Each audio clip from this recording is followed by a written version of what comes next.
kami di sini ingin mempresentasikan atau menjelaskan mengenai peristiwa Merah Putih yang ada di Manado.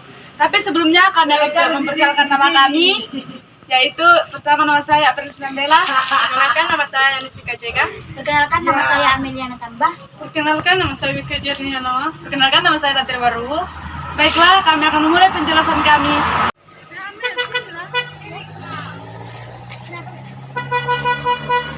Kamu dari mana tadi sih? Aku dari les tadi, Oh, dari les gimana itu? di Pinang Sori. Oh, pelajarannya itu pelajaran apa sih? Pelajarannya tadi peristiwa Merah Putih di Manado.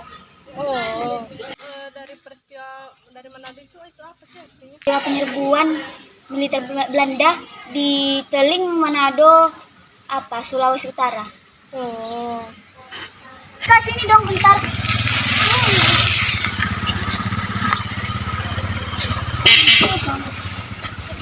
Linda, kok kamu tidak datang ke sekolah? Tadi kan kita sama-sama pulang dari les. oh tadi macet di jalan. Oh gitu. Tadi aku lupa loh. Kapan sih terjadinya peristiwa Merah Putih itu terjadi? Aku juga lupa. Belum Tadi aku juga belum ketulis. Lupa tadi. Oh, aku baru ingat kalau kemarin itu Ibu Juli pernah menyampaikan sama kita tentang Merah Putih di Manado itu. Jadi kapan terjadi? Terjadinya sih pada pasca kemerdekaan Indonesia pada tanggal 14 1946. Oh gitu. Jadi Wika, aku mau nanya dong, dari perang itu pasti ada dong tokoh yang terlibat. Oh, itu ada 5. Yang pertama itu ada Letnan Kolonel Taunu, Sersan Wainu, baru Kapten Runtu Wene, Kapten Runtu Rambi, dan Mayor Tumun. Oh, jadi gitu. Iya. Hei, kan ngapain? Kayak seru banget, aku boleh gabung nggak? Boleh. Oke. Iya, seru banget. Kalian bahas apa sih? Tadi yang di les itu. Oh, itu. Oh, itu. Jadi kan bahasnya di sampai mana?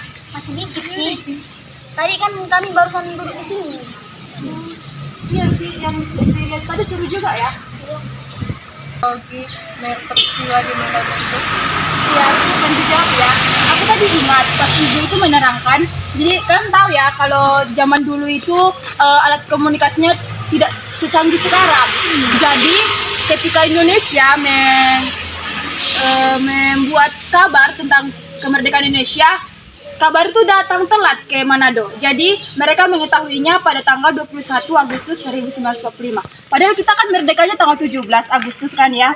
Jadi ketika mereka sudah mengetahui tentang hal itu, mereka merayakannya dengan cara mengibarkan bendera merah putih. Nah, pada Oktober 1945 datanglah pihak sekutu ke wilayah Sulawesi Utara, terutama ke Manado untuk menguasai kembali wilayah tersebut. Itu masyarakat Manado enggan untuk melawan Belanda. Jadi pada saat itu Belanda semakin merajalela. Jadi mereka melihat kondisi itu, mereka nggak tinggal diam dong ya tentunya. Jadi mereka menyusun rencana untuk merebut kembali wilayah mereka dari tangan Belanda. Nah, ada juga yang namanya Letnan Kolonel Taunu, yaitu sebagai pemimpin militer dan juga Sersan Wisan. Nah, mereka memerintahkan pasukannya untuk mengambil alih markas pusat yang telah dikuasai oleh Belanda. Jadi mereka menyusun rencana ini sejak tanggal 7 Februari 1946. Lumayan lama juga sih ya mereka menguasai Sulawesi Utara. Jadi selain itu ada juga yang membantu perencanaan pengambilan wilayah Sulawesi Utara ini yang bernama Bernard Wilhelm Lapiat. Peristiwa ini juga mengikutkan para rakyat Sulawesi Utara seperti KNU dari kalangan rakyat, pribumi, barisan pejuang, dan laskar. Oh gitu ya, pendengar ya kronologinya. Oh iya. Oh, tadi lamanya pertempuran itu berapa lama ya? Oh, lamanya pertempuran itu selama 2 hari, menewaskan 140 tentara Belanda dan sekitar 50 tentara Jepang. Betul juga ya, padahal cuma 2 hari mereka di situ. Wis, ngumpul-ngumpul nih. Kalian ngumpulin apa? Rame banget. Lagi bahas tentang pelajaran di les tadi. Iya. Oh, yang tadi.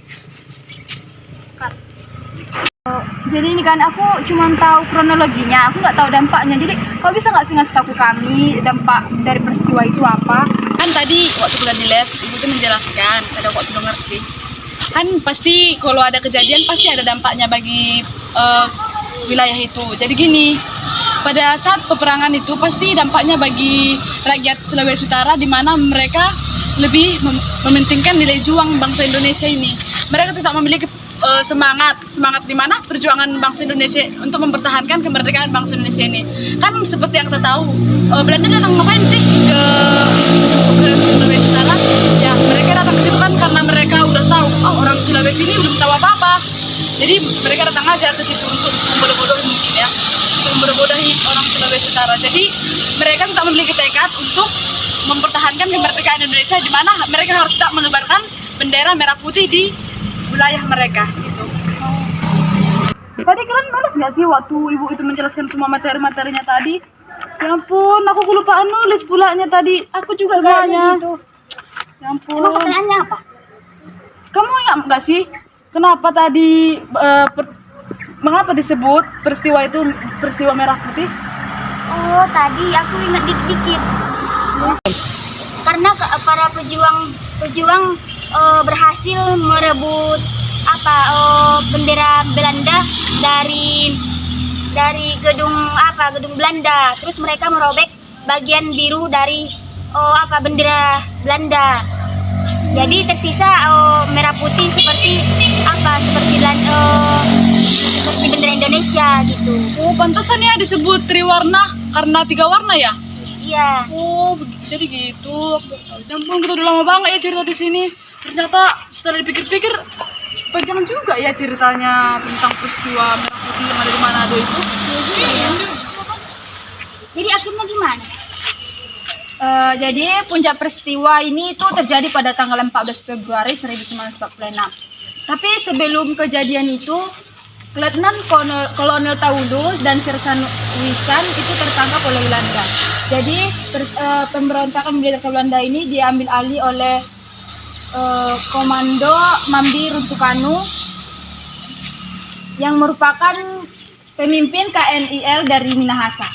Berkat perjuangannya, Letnan Kolonel Taulu dan Sersan Wisan berhasil dibebaskan. Oke, jadi puncak peristiwa merah putih di Manado ini ditandai dengan dirobeknya bendera Belanda yang awalnya merah putih biru menjadi merah putih seperti bendera Indonesia seperti yang diceritakan oleh kawan kita tadi Amel. Jadi akhirnya bendera tersebut dikubarkan di markas Belanda. Hingga akhirnya pada saat itu rakyat Manado berhasil mengambil alih kekuasaan yang sebelumnya dimiliki oleh Belanda. Jadi itulah akhir dari peristiwa ini. Hebat juga ya orang Sulawesi. Oh, jadi sekarang kita kesimpulan ini. Pasti kita mikirkan apa kesimpulannya. Iya. Nanti aku nulis kesimpulannya, Wak coba menjelaskan. Jadi kesimpulannya apa? Kesimpulannya itu peristiwa merah putih Manado adalah peristiwa penyerbuan markas militer Belanda yang terjadi di Teleng Manado pada tanggal 14 Februari 1946. Terus peristiwa ini merupakan peristiwa bentuk perlawanan rakyat Sulawesi Utara terhadap Belanda yang mencoba menguasai kembali wilayah tersebut setelah proklamasi kemerdekaan Indonesia. Seperti tadi yang kita tahu, kalau informasi di Belanda ke daerah Sulawesi Utara itu kan agak lambat. Jadi mungkin disitulah yang berkesempatan tadi bangsa Belanda untuk masuk ke Sulawesi Utara, di mana kan pasti tujuan Belanda itu hanya untuk menguasai orang Sulawesi Utara saja. Nah, peristiwa ini tadi kan udah dijelaskan sama kawan kita tadi. Siapa yang menjelaskan tentang tanda-tandanya? Menjelaskan tadi siapa? Kronologinya ya? Oh ya, kamu tadi ya. Oh ya, gini. Nah kan pasti peristiwa ini ditandai dengan dirobekannya bendera di warna itu. Ya, nah jadi itulah yang menjadi petanda yang paling menonjol pada peristiwa ini. Dan dan dikibarkannya bendera merah putih di atas gedung markas Belanda. Nah, jadi teman-teman, dari seluruh cerita kita ini yang kita telah pelajari pada hari ini tadi, di mana kita harus sebagai rakyat di bangsa Indonesia ini, kita harus memiliki semangat yang dimana kita harus tetap mempertahankan kemerdekaan yang ada di bangsa Indonesia ini. Dimana pasti kita pasti tahu apa sih yang harus aku lakuin untuk menghargai perjuangan para pahlawan kita dulu. Nah pasti hanya satu yang perlu kita lakukan, yaitu dimana kita harus menghargai kemerdekaan ini dengan cara belajar. Dan yang paling utama dari peristiwa ini yang perlu kita pelajari, di mana pada saat perang tidak ada satupun mereka yang membeda-bedakan golongan atau agama, di mana mereka tetap bersatu. Oke, baik teman-teman, sekian yang dapat kami jelaskan mengenai peristiwa Merah Putih di Manado. Semoga semua penjelasan